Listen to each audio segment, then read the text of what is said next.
Здорово, дамы и мужики. Сегодня у нас видео про приземление. То есть, сколько стоит, про денежки поговорим. Все, сколько стоит прилететь в Мексику, вот от момента, как вы это задумали, и до момента, когда вы все устаканились, у вас все хорошо, можете просто жить, работать, ну или заниматься там какими-то своими делами. И начнем мы по порядку я тут, видите, накидал себе шпаргалочку. Вот, сколько стоит на двоих, будем рассматривать на двоих, если у вас есть ребенок, то там немножко добавится, но будем вот рассматривать на двоих. Первое, что вам понадобится, это легализация, то есть виза. В Мексике у вас не прокатит так, что вы прилетели сюда, посмотрели по сторонам и поменяли визу там, на какую-то другую, да, как это работает в Дубае или в Аргентине, и во многих других странах. Здесь ваша легализация должна происходить за пределами Мексики. То есть вы получаете визу рабочую, либо по рантье, либо по инвестициям За границей вы все это делаете в каком-то посольстве и потом прилетаете сюда. Поэтому мы начнем с варианта, при котором вы не смогли найти работу, и вам нужна помощь людей, которые вам, скажем так, подготовят все необходимые документы для того, чтобы вы безболезненно сюда въехали. Вот. На это у вас уйдет, это будет то есть это первый этап.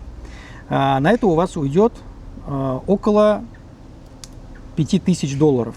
Сюда будет входить все услуги, которые вам предоставят люди, и оплата самих карточек резиденции уже внутри Мексики. То есть все, что касается документов, у вас обойдется примерно в $5000 американских долларов. Далее вам нужно будет купить билеты. Тут, конечно, я не могу вам ничего сказать, я же не знаю, откуда вы летите, вот, поэтому плюс билеты далее. Это может варьировать, у вас будет с пересадкой, скорее всего, рейс через Турцию. Если вы летите через Турцию, от Турции до сюда в районе $1000 на человека, можете рассчитывать.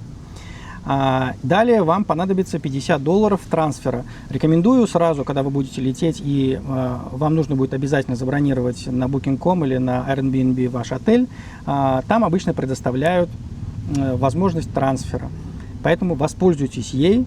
Всего за $50 вы можете из аэропорта Канкуна доехать до Плая-дель-Кармен. Ну а если вы собираетесь остановиться прямо в Канкуне и жить там, тогда это, естественно, еще будет дешевле. В любом случае, выгоднее воспользоваться этим предложением. Далее, отель. На минимум на 2 недели вам понадобится отель. Это у вас будет в районе $600. Когда вы увидите цены на Booking.com, не верьте им, потому что там не включены налоги. То есть отель может стоить $100, а в реальности он будет стоить где-то 150, а то и 200, включая все налоги, НДС, туристический сбор и прочее. Поэтому около $600 закладываете на отель на 2 недели. Почему 2 недели? Потому что, чтобы найти квартиру, в которой вы будете уже жить, подпишите контракт на год, у вас уйдет примерно 2 недели. Потому что квартир много, не все они хорошие. А как выбирать квартиру, как-нибудь в другом видео расскажу. Вот, поэтому закладывайте 2 недели. Далее вам понадобится кушать, да, на питание. Это в районе $500 у вас уйдет на эти 2 недели. Мы сейчас говорим про скромно. Если вы будете ходить по дорогим ресторанам на Кинта Авенида, да, на 5-й авеню, то, естественно, все это станет гораздо дороже. Поэтому будьте экономными, деньги вам еще пригодятся. $500 закладываем на питание на эти 2 недели. Так, дальше у нас идет такси.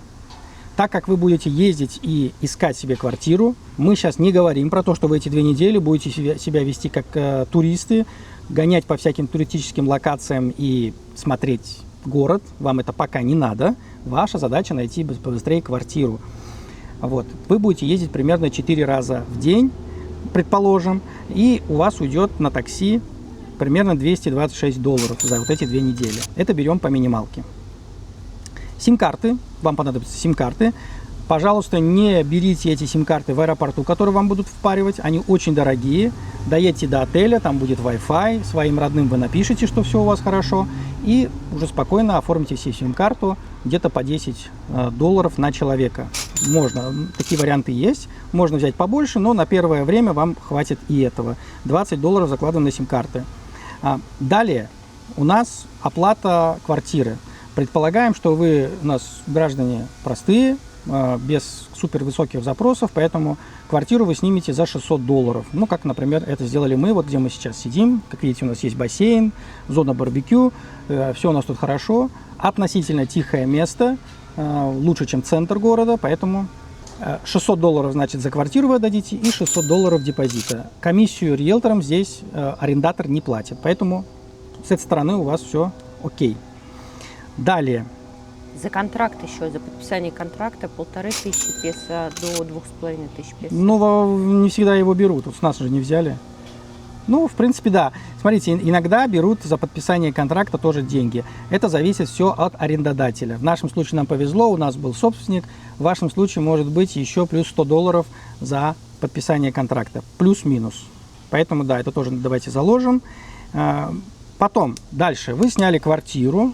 Вот вы наконец-то нашли квартиру, сняли, все. Вам понадобится всякая мелочуга, знаете. Вот даже если у вас будет, как у нас, квартира вся обставленная, с мебелью, все равно вам что-то придется докупить. В нашем случае мы вообще докупали целую стиральную машинку, которая нам в $300 обошлась. Но в целом закладываете около $1000 на всякую мелочь. Постель, посуда, вы захотите какую-то свою, какие-то мелочи, покрывало, одеяло, вот это все. Закладываете $1000 на мелочь для дома. И далее вам понадобится, что следующее? Вам понадобится водительское удостоверение, да, права. Делаются они несложно, если вдруг кто-то захочет, пишите, с этим поможем. Это несложно, пару часов времени подождать, и права у вас в кармане. Стоит это $120, примерно $120. Большая часть из этой суммы это госпошлина. По-моему, $70-80 это госпошлина, остальное, ну, там, на автошколу, так сказать. Вот. И права даются на полгода. Нет, права выдаются на 4 месяца. Да, пока вы не получите постоянную резиденцию, а это будет через 4 года, права у вас будут обновляться каждые 4 месяца. Они вам выдаются на 4 месяца, далее вы их продлеваете и так далее. Вот. Но, слава богу, получение прав это несложная процедура. Просто $120 и 2 часа времени. Далее, и последнее, скажем так, вам нужен транспорт. Честно, без машины здесь жить очень будет сложно. Общественный транспорт есть, в принципе, на нем можно передвигаться, но, конечно, желательно купить машину. Где-то $11 000, скажем так, от $11 000 закладываете. Более-менее нормальную машину вам, тоже видео про машину отдельно мы снимем, про процедуру и нюансы, но примерно вам нужно заложить $11 000 американских долларов на автомобиль.